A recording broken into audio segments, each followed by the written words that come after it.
Chapter 16 Sisa. Through the dark night, the villagers slept. The families who had remembered their dead gave themselves up to quiet and satisfied sleep, for they had recited the requiems, the novena of the souls, and had burned many wax tapers before the sacred images. The rich and the powerful had discharged the duties their positions imposed upon them. On the following day, they would hear 3 masses said by each priest and would give 2 pesos for another, besides buying a bowl of indulgences for the dead. Truly, divine justice is not nearly as exacting as human. But the poor and indigent who earn scarcely enough to keep themselves alive and who also have to pay tribute to the petty officials, clerks, and soldiers, that they may be allowed to live in peace, sleep not so tranquilly as gentle poets who have perhaps not felt the pinches of want would have us believe. The poor are sad and thoughtful, for on that night, if they had not recited many prayers, yet they have prayed much, with pain in their eyes and tears in their hearts. They have not the novenas, nor do they know the responsaries, versicles, and prayers which the friars have composed for those who lack original ideas and feelings, nor do they understand them. They pray in the language of their misery. Their souls weep for them, and for those dead beings whose love was their wealth. Their lips may offer the salutations, but their minds cry out with complaints, charged with lamentations. Wilt thou be satisfied, O thou who blessed poverty, and you, O suffering souls, with the simple prayers of the poor, offered before a rude picture in the light of a dim wick? Or do you perhaps desire wax tapers before bleeding Christs and virgins with the small mouths and crystal eyes, and masses in Latin recited mechanically by priests? And thou, religion preached for suffering humanity, hast thou forgotten thy mission of consoling the oppressed in their misery and of humiliating the powerful in their pride? Hast thou now promises only for the rich, for those who can pay thee? The poor widow watches among the children who sleep at her side. She is thinking of the indulgences that she ought to buy for the repose of the souls of her parents and of her dead husband. A peso, she says. A peso is a week of happiness for my children, a week of laughter and joy. My savings for a month, a dress for my daughter who is becoming a woman. But it is necessary that you put aside these worldly desires, says the voice that she heard in the pulpit. It is necessary that you make sacrifices. The church does not gratuitously save the beloved souls for you, nor does it distribute indulgences without payment. You must buy them. So tonight, instead of sleeping, you should work. Think of your daughter, so poorly clothed. Fast, for heaven is dear. Decidedly, it seems that the poor enter not into heaven. Such thoughts wander through the space enclosed between the rough mats spread out on the bamboo floor and the ridge of the roof, from which hangs the hammock wherein the baby swings. The infant's breath is easy and peaceful, but from time to time he swallows and smacks his lips. His hungry stomach, which is not satisfied with what his older brothers have given him, dreams of eating. The cicadas chant monotonously, mingling their ceaseless notes with the trills of the cricket hidden in the grass, or the chirp of the little lizard which has come out in search of food, while the big gecko, no longer fearing the water, disturbs the concert with its ill-omened voice as it shows its head from out the hollow and decayed tree trunk. The dog howls mournfully in the streets, and the superstitious folk, hearing them, are convinced that they see spirits and ghosts. But neither the dogs nor the other animals see the sorrows of men. Yet how many of these exist? Distant from the town an hour's walk lives the mother of Basilio and Crispin. The wife of a heartless man, she struggles to live for her sons, while her husband is a vagrant gamester with whom her interviews are rare, but always painful. He has gradually stripped her of her few jewels to pay for the cost of his vices, And when the suffering Sisa no longer had anything that he might take to satisfy his whims, he had begun to maltreat her. Weak in character, with more heart than intellect, she knew only how to love and to weep.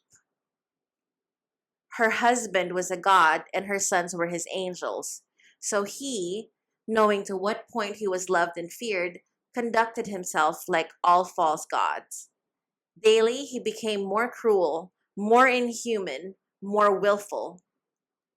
Once, when he had appeared with his countenance gloomier than ever before, Sisa had consulted him about the plan of making a sacristan of Basilio, and he had merely continued to stroke his gamecock, saying neither yes or no, only saying whether the boy would earn much money. She had not dared to insist, but her needy situation and her desire that the boy should learn to read and write in the town school forced her to carry out the plan.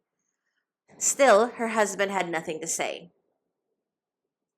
That night, between 10 and 11 o'clock, when the stars were glittering in a sky now cleared of all signs of the storm of the early evening, Sisa sat on a wooden bench, watching what smoldered upon the fireplace, fashioned of rough pieces of natural rock. Upon a tripod, or tungko, was a small pot of boiling rice, and upon red coals lay three little dried fishes, such as are sold at three for 2 cuartos.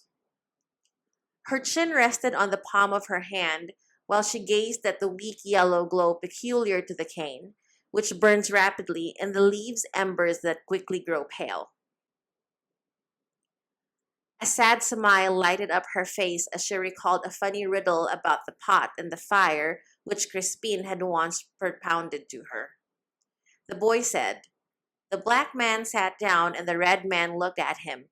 A moment passed and cock-a-doodle-doo rang forth." Sisa was still young, and it was plain that at one time she had been pretty and attractive. Her eyes, which, like her disposition, she had given to her sons, were beautiful, with long lashes and a deep look. Her nose was regular and her pale lips curved pleasantly. She was what the Tagalogs call kayumanging kaligatan. That is, her color was a clear, pure brown. In spite of her youthfulness, pain and perhaps even hunger had begun to make hollow her pallid cheeks, and if her abundant hair, in other times the delight and adornment of her person, was even yet simply and neatly arranged, though without pins and combs, it was not from coquetry but from habit. Sisa had been for several days confined to the house, sewing upon some work which had been ordered for the earliest possible time. In order to earn the money, she had not attended Mass that morning, as it would have taken 2 hours at least to get to the town and return. Poverty obliges one to sin. She had finished the work and delivered it, but had received only a promise of payment.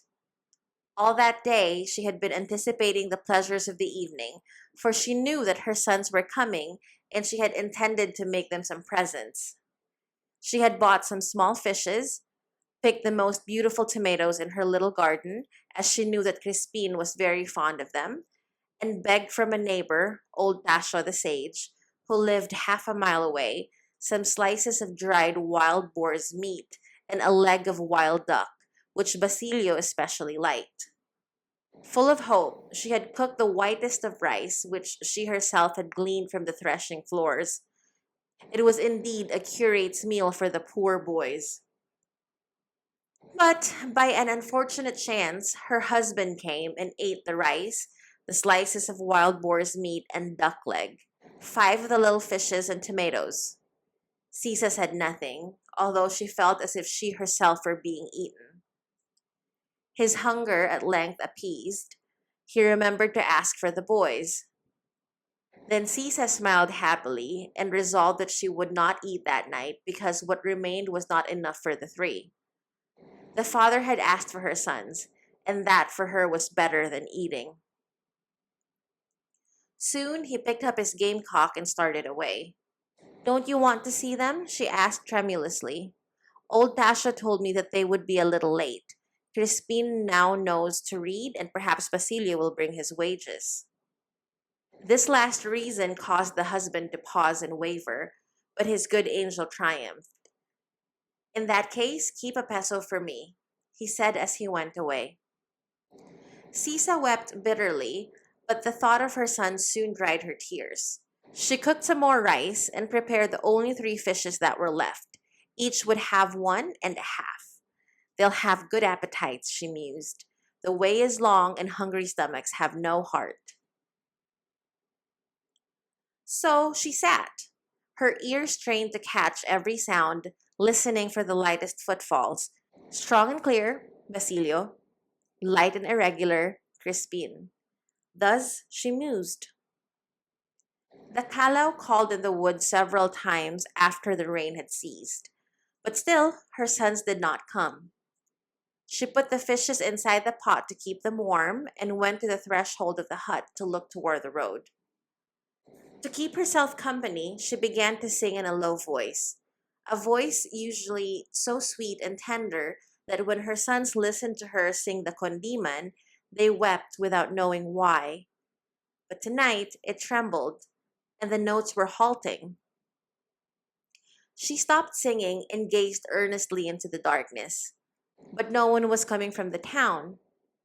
That noise was only the wind shaking the raindrops from the wide banana leaves. Suddenly, a black dog appeared before her, dragging something along the path. Sisa was frightened, but caught up a stone and threw it at the dog, which ran away howling mournfully. She was not superstitious, but she had heard so much about presentiments and black dogs that terror seized her. She shut the door hastily and sat down by the light. Night favors credulity, and the imagination peoples the air with specters. She tried to pray, to call upon the Virgin and upon God to watch over her sons, especially her little Crispin. Then she forgot her prayers as her thoughts wandered to think about them, to recall the features of each, those features that always wore a smile for her, both asleep and awake. Suddenly, she felt her hair rise on her head, and her eyes stared wildly. Illusion or reality? She saw Crispin standing by the fireplace, there where he was wont to sit and prattle to her. But now he said nothing, as he gazed at her with those large, thoughtful eyes and smiled. Mother, open the door, mother, cried the voice of Basilio from without. Sisa shuddered violently, and the vision disappeared.